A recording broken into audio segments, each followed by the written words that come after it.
여러분, 우리가 이 세상을 살면서 참아 죽지 못하고 이 세상의 미련을 끊임없이 갖고 있는 이유가 뭐라고 생각하시나요? 그 이유 중에 하나는 욕심 때문에 그렇습니다. 그렇다면 우리가 마음에서 욕심을 놓으면 무슨 일이 일어날까요? 삶도 행복하게 살 수 있고 죽음도 행복하게 받아들일 수가 있습니다. 연구에 따르면 우리가 쓰고 있는 살림살이의 70%는 손도 한 번 안 댄다고 합니다.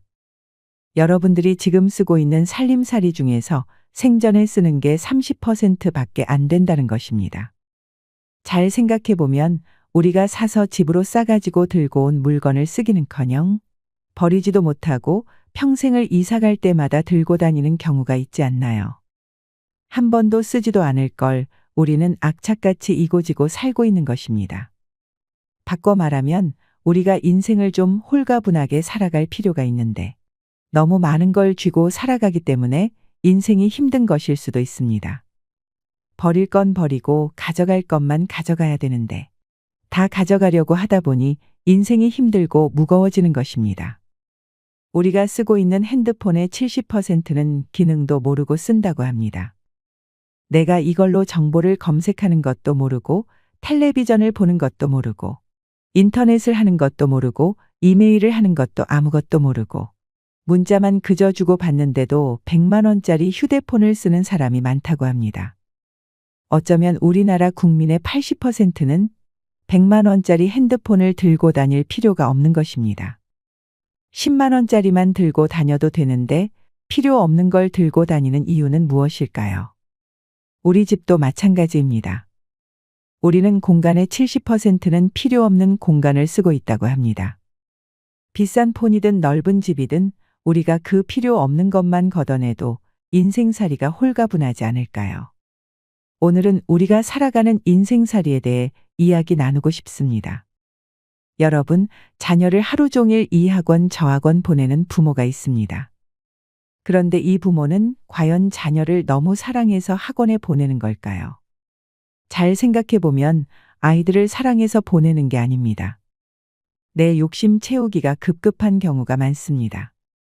욕심을 채우려고 아이들을 불행하게 만드는 것입니다. 아이들을 이 학원 저 학원에 끌고 다니는 게 사랑이 아닙니다. 애들은 엄마 아빠가 같이 놀아만 주어도 아이들은 행복합니다. 저도 인생을 살면서 욕심이 참 많았습니다. 주머니에 돈 한 푼도 없었을 때가 있었습니다. 그런데 이것도 하고 싶고 저것도 하고 싶고 욕심을 피우다 보니까 제 인생 자체가 너무 힘들었습니다. 그래서 아무것도 욕심을 안 부리기 시작했습니다. 아무것도 안 하고 학교 열심히 다니고 일 열심히 하고 열심히 운동하고 이런 것만 하니까 어느 순간 사는 게 너무너무 즐거워졌습니다. 삐까번쩍한 집 한 채를 지어서 살아야지. 대단한 일을 이뤄내야지. 큰 소리 뻥뻥 칠 때는 인생이 힘들기만 했습니다. 여러분, 우리가 인생을 살면서 가장 무서운 단어가 뭔지 아시나요? 확장 이전입니다. 만약 내가 25평에 산다고 가정해 볼까요? 25평이면 고래 등짝에서 사는 겁니다. 우리 조상들은 학고방에서 살았습니다. 옛날에 그 토담집에 들어가 보신 적이 있나요? 토담집에 들어가서 고개를 들면 머리가 닿습니다. 그리고 방 안에 4~5명이 앉으면 엉덩이 들이밀 데가 없을 정도의 공간입니다. 거기에 그때는 자식을 7~8명 낳은 집도 많았습니다. 방 안 한가득 자식 새끼를 낳았다는 말도 있지요. 그만한 방에서도 그렇게 살았던 것입니다. 그에 비하면 지금 25평이면 얼마나 넓은 데서 사는 건가요? 그런데 누가 50평짜리 아파트 산 친구가 집들이를 한다고 해서 가보니까 우리 집 25평이 그 집 화장실에 들어가게 생긴 거예요. 거기다가 친구가 자랑을 합니다. 5억 주고 샀는데 8억으로 뛰었다고 말이죠. 이 사람은 3억에 25평에 살아도 충분한데 갑자기 확장 이전에 욕심이 듭니다. 나도 2억 대출 받아서 50평으로 확장 이전을 해야 되겠다. 그래서 대출을 받아서 확장 이전을 했습니다. 그래서 앞으로 나는 떵떵거리면서 살고 행복할 줄 알았더니 이상하게 그날부터 너무 인생이 힘들어집니다. 왜냐하면 25평에서는 25인치 TV가 볼만했는데 50평에 25인치를 갖다 놓으니 볼품이 없습니다. 그래서 TV도 확장을 해야 할 것 같습니다. 잘 쓰던 냉장고도 25평에서는 괜찮았는데 50평에 갖다 놓으니까 쓰레기통 같아 보입니다. 또 25평에서 살 때는 아반떼 타고 다녀도 하나도 안 창피했습니다. 왜냐하면 그 25평에 사는 사람들은 다 K3, SM3, 소나타 이 정도인데 50평에 이사가 보니까 벤츠, BMW, 아우디가 보이는 겁니다. 그러니 도대체 아반떼를 끌고 저녁 시간에 그 동네로 퇴근하고 싶지 않아지지요. 그래서 창피해서 밤 10시에 아무도 안 볼 때 들어갑니다. 내 집인데도 크게 확장 이전을 했기 때문에 생긴 고통입니다. 또 한 가지 예를 들어드리겠습니다. 여러분, 동부건설, 동부철강을 아시나요? 과거에 얼마나 잘 나가던 회사인가요? 그런데 60개 계열사로 늘리는 바람에 도저히 회사를 유지하지 못하게 되니까 1조여 원을 분식회계를 해서 기업이 싹 날아갔습니다. 그냥 동부철강, 동부건설만 하지 욕심을 내서 확장 이전을 하는 바람에 호의호식도 못하고 한순간에 무너진 것입니다. 인생살이가 한순간에 무너지고 사기당하는 건 뭐 때문에 그런 줄 아시나요? 네, 그렇습니다. 마음 안의 욕심 때문에 그러는 것입니다. 대한민국 5천년 역사상 이렇게 잘 먹고 잘 산 적은 없었습니다. 그런데 왜 국민들은 행복하지 않은 걸까요? 나이 들어도 인생을 행복하게 살려면 기억해야 할 7가지에 대해 말씀드리겠습니다. 첫째로, 남과 비교하지 마세요. 자신의 방식대로 인생을 살되 타인의 인생을 존중하라는 말이 있습니다. 그런데 우리는 남이 잘 되는 꼴을 못 봅니다. 남 잘 되는 꼴을 보면 일단 깎아내리기 바쁩니다. 내가 하면 로맨스이고 남이 하면 스캔들이 되는 경우가 얼마나 많나요? 근데 남이야 어떻게 살든 내 멋에 살 줄 알아야 됩니다. 여러분들도 남하고 비교하지 마세요. 남하고 비교하는 순간 여러분들은 불행해집니다. 그걸 깨닫고부터는 저는 남하고 잘 비교하지 않습니다. 왜냐하면 비교한다고 해도 제가 안 되는 게 너무 많기 때문입니다. 남하고 비교하는 순간부터 행복은 날아가는 것입니다. 그래서 우리는 자기 방식대로 인생을 살아가야 합니다. 자기 방식이 없으면 어떤 일이 일어날까요? 서울대학 안 가면 패배자고, 자식이 없으면 패배자고, 강남에 못 살면 패배자고, 이런 생각을 하고 살게 되는 것입니다. 꼭 예뻐야지 훌륭하고 잘생겨야지 훌륭한 게 아닙니다. 요즘 들어서 저는 얼굴보다는 마음이 훨씬 더 중요한 것 같습니다. 그리고 나이 50 넘으면 다 거기서 거기라고도 하죠. 50 넘으면 거기서 거기에 다 비슷비슷합니다.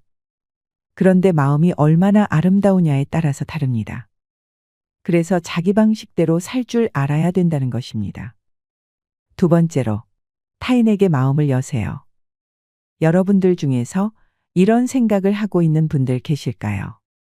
인생을 살아가면서 상처를 많이 받은 분들 중에서는 아무도 사랑하지 않을 거야. 나는 주지도 않고 받지도 않을 거야 하는 분들이 있습니다. 내가 인생 살아보니까 인간들 이게 쓸데가 못 돼. 인간들 믿을게 못 돼.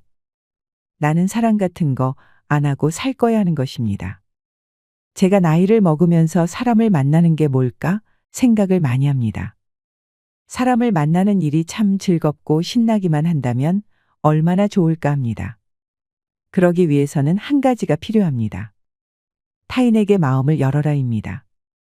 그럴 때 삶이 풍요로워지는 것입니다. 인간관계가 깊어지고 삶이 풍요로워지기 위해서는 다른 사람들에게 마음을 열고 친절하게 대해야 됩니다. 하루는 제가 모임에 나가서 밥을 먹으러 들어가면서 문을 열어줬는데 한 20명 정도가 제가 문을 열어주니까 계속 그냥 들어오더라고요. 이게 우리의 모습입니다. 서양에는 앞사람이 문을 열어주면 뒷사람이 무조건 문을 잡아줍니다. 그리고 그 뒤에 오는 사람이 또 잡아주지요. 그런데 우리는 누군가 문을 잡아주면 고맙다는 말은 제쳐두고 그냥 제 갈 길을 갑니다. 얼마나 타인에 대한 배려가 없는지 모릅니다. 다른 사람을 배려해주고 염려해주는 걸 우리는 지금 너무 잊고 사는 것은 아닐까요? 참 이기적인 지금의 대한민국의 모습이 안타까울 뿐입니다. 우리는 그동안 돈 1등 1등 1등만 추구했기 때문에 그렇습니다. 이제부터라도 우리는 더 소중한 것을 위할 줄 아는 안목을 길러야 합니다. 세 번째로, 고요히 전진하세요. 우리가 인생을 살면서 한 가지의 목표를 정하면 계속해야 합니다. 뜻이 있는 곳에 길이 있다고 합니다. 내가 뜻이 남아 있음에도 중간에 포기를 하면 한이 남게 됩니다. 그러니 하고 싶은 게 있다면, 이루고 싶은 꿈이 있다면 꾸준히 정진하세요. 한 가지의 목표를 가지고 계속 고요히 전진하면 우리는 행복한 삶을 살아갈 수 있을 것입니다. 네 번째로, 건강하게 놀고 쉬세요. 우리는 놀 때 건강하게 놀아야 합니다. 노는 게 참 중요합니다. 노는 게 하나도 안 중요할 것 같나요?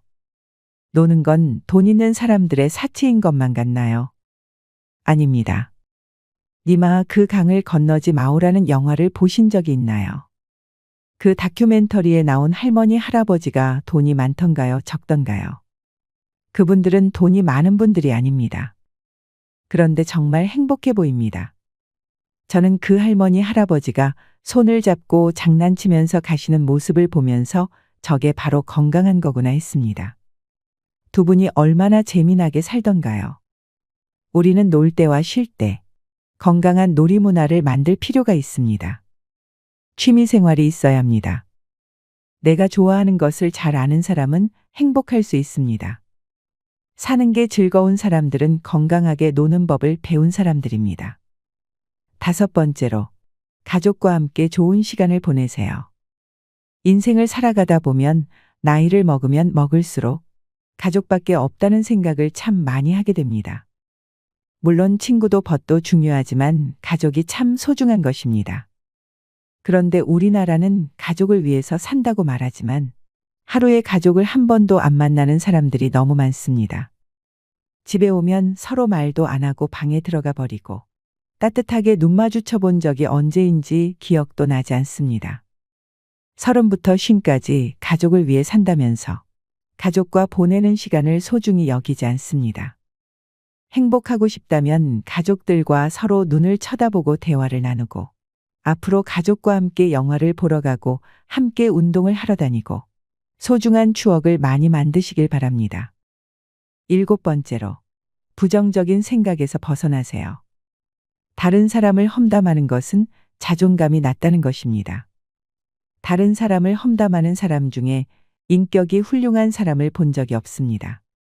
그러니까 남을 칭찬하는 사람이 인격이 올라가는 것입니다. 여러분, 강물이 바다로 흘러가지요. 바다로 흘러가면 겸손한 사람이 아래로 내려가는 것입니다. 그런데 바다로 내려가면 바닷물이 참 넓습니다. 겸손한 사람이 마음이 넓은 것입니다. 겸손한 사람이 마음이 바다 같은 겁니다. 그래서 작은 가슴으로 미운 마음으로 이 사람도 욕하고 저 사람도 욕하고 입만 열면 남 욕하는 사람은 마음에 기쁨이 없는 사람입니다. 여러 사람을 만나서 이야기를 듣다 보면 누구는 어떻고 누구는 어떻고 하는 말이 참 많이 들립니다. 그럴 때 저는 저 가슴 깊숙한 곳에 그 안에 다 묻습니다. 그리고 내가 할 수 있는 한 좋은 말을 하려고 노력을 합니다. 그러고 보니 남 욕을 안 하면서부터는 마음이 더 편안해진 것 같습니다. 남을 험담하는 건 결코 잘난 일이 아니라는 것을 기억하셨으면 좋겠습니다. 여덟 번째로, 나이 들수록 좋은 습관을 만들어야 합니다. 70세는 노화의 갈림길이라고 합니다. 70대에게 가장 중요한 것은 신체 기능도 뇌 기능도 최대한 그대로 유지하는 것입니다. 노화를 늦추는 방법을 알아야 합니다. 그러기 위해서는 현재 갖고 있는 신체의 모든 기능을 계속 사용해야 합니다. 70대의 남은 기능을 의도적으로 계속 사용하면 80대, 90대에 이르러서도 간병인을 부르는 시기를 늦출 수 있습니다. 하나의 예로 햇볕을 쬐는 습관이 사람을 젊게 만듭니다. 적당한 일광욕을 하는 습관도 의욕 저하를 방지하는 데에는 아주 효과적입니다. 사람의 의욕과 밀접한 관계가 있는 뇌속 물질 세로토닌은 빛을 받으면 다량 생성되기 때문입니다. 뭔가 고민이 있어서 방 안에 틀어박혀서 생각에 잠겨 있으면 기분도 가라앉습니다. 하지만 밖에 나와 햇볕을 받으면 기분이 가벼워지고 밝은 기분을 되찾을 수 있습니다. 이 또한 뇌 속에서 세로토닌이 작용을 하고 있기 때문입니다. 단, 일광욕이 부족하다고 해도 굳이 뭔가를 할 필요는 없습니다. 고령자는 자외선에 의한 기미가 남기 쉽기 때문에 일부러 의자에 앉아 선탠을 할 필요는 없습니다. 귀찮아도 무조건 움직이세요. 하루 한 번은 방 밖으로 나가 햇볕을 받으세요. 노후에는 무리해서 운동하면 안 됩니다. 가장 손쉬운 방법은 산책입니다. 일 없이 산책하는 것이 싫은 사람은 마트에 가서 쇼핑하는 것도 하나의 방법입니다. 어쨌든 하루 종일 방 안에 있는 것만은 피하고 낮에 밝은 빛을 받는 습관을 들이세요. 이것만으로도 고령자가 의욕 감퇴를 막는 매우 효과적인 방법입니다. 또한 햇볕을 받아 만들어진 세로토닌은 밤에 뇌 속에서 멜라토닌이라는 호르몬을 생성합니다. 이 멜라토닌은 수면 호르몬이라고도 불리며 수면과 깊은 관련이 있습니다. 흔히 고령자가 되면 잠이 얕아지거나 불면증을 호소하는 사람이 많이 있는데 이는 멜라토닌이 감소하기 때문입니다. 젊을 때는 얼마든지 잘 수 있지만 나이가 들면 수면 시간이 줄어드는 경향이 있습니다. 아침 일찍 눈을 뜨게 되는 것도 나이가 들수록 멜라토닌이 줄어들기 때문입니다. 그러나 노화에 따라 멜라토닌이 줄었다고 해도 낮에 햇볕을 쬐어 멜라토닌을 보충할 수 있습니다. 낮에 많은 세로토닌을 만들어두면 밤에 멜라토닌이 생성되기 때문입니다. 멜라토닌이 증가하면 숙면을 취하게 되고 불안감도 없어지며 우울증 예방도 됩니다. 행복하고 건강한 70대, 80대로 살기 위해서는 멜라토닌은 매우 중요한 뇌 호르몬입니다.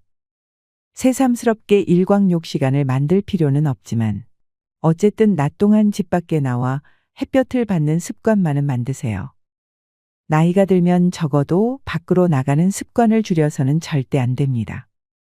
9번째로, 아픈 가족을 혼자서 도맡아 간병하는 것을 삼가야 합니다. 나이가 들게 되면 가족에 대한 간병에 혼자 직면하는 사람이 점점 많아집니다. 70대가 배우자를 간병하는 사례는 흔하지만 70대 자녀가 90대 부모를 간병하는 사례도 늘고 있습니다. 부모를 간병하다가 자식이 먼저 가는 경우도 종종 발생합니다. 간병을 시작할 때 꼭 조심해야 할 것이 하나 있습니다. 간병을 삶의 보람으로 여기지 않아야 한다는 점입니다. 70대가 되어 퇴직하면 다른 일이나 특별한 취미도 없는 사람의 경우 간병을 은퇴 이후 삶의 보람으로 여기는 사람이 있습니다. 시간이야 어쨌든 자유롭기 때문에 열심히 간호에 임할 수 있습니다. 그러면 자신은 상대에게 도움이 되고 있다는 만족감을 얻을 수 있습니다. 또한 간병을 받는 사람으로부터 신뢰도 얻을 수 있기에 한층 간병에 빠져들어가게 됩니다. 그러나 이 같은 간병에 관여하는 방식은 자신의 만년을 망쳐버릴 가능성이 높습니다. 간병받는 사람 입장에서도 자신을 돌보는 가족이 불행해지는 것을 바라지는 않을 것입니다. 그렇다면 왜 간병에 빠져들면 그 사람의 만년이 망가져 버릴까요? 우선 간병이란 시간 때우기에는 최적이라는 측면이 있습니다. 눈 깜짝할 사이에 꼬박 하루를 간병에 투입합니다. 그렇게 되면 자신을 위한 시간은 전혀 생길 수 없게 됩니다. 간병에 투입하는 시간은 3년이 지속될지 5년이 지속될지 아니면 10년이 지속될지 끝을 모르는 경우가 대부분입니다. 결국 가족을 떠나보낸 이후 아무것도 하지 않고 매일 지내게 되면 간병폐인처럼 되어 늙어버리는 사례를 자주 봅니다. 간병을 해야 할 가족이 있다면 가족들 모두가 서로 힘을 합쳐 대안을 강구해야 합니다. 한 사람에게 간병을 부탁하고 미뤄두지 말고 간병하는 사람이 자기의 시간도 보낼 수 있게 해주어야 합니다. 간병을 내 삶의 유일한 보람으로 여기지 않는 것은 70대 사람이 향후 8, 90대에 이르러서도 건강하게 살아가는데 매우 중요한 포인트라고 생각합니다. 10번째로, 어떤 일을 하더라도 은퇴하면 안 됩니다. 어느 순간 단번에 늙는 사람은 전형적으로 은퇴한 직후부터 일체 활동을 그만두는 경우입니다. 지금까지 열심히 일해왔기 때문에 퇴직하면 이제 아무것도 하지 않고 집에서 빈둥빈둥 지내고 싶다고 손꼽아 퇴직하는 날을 기다리는 사람도 있습니다. 그러나 오랫동안 현역으로 일을 하던 사람이 퇴직 후에 무엇을 할지 생각하지도 않고 은퇴하면 단번에 늙어버리는 일이 많습니다. 직장에서 일할 때는 책상 머리에 앉아서 하는 지루한 업무라도 통근하기 때문에 생각보다 몸을 많이 사용하고 있습니다.